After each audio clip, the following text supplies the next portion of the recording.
What's the meaning of chemical warfare?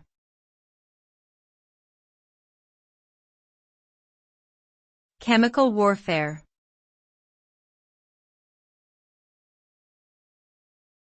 Chemical warfare.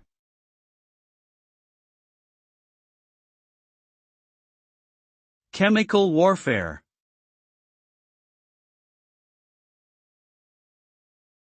Chemical warfare.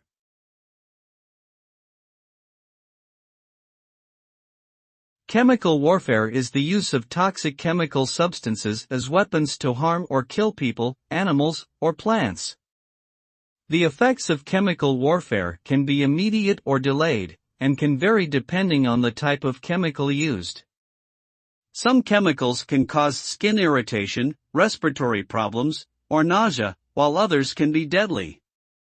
Long-term exposure to chemicals can also lead to cancer or other chronic health problems. Chemical warfare is illegal under international law and constitutes a war crime. Its use can lead to widespread devastation and loss of life.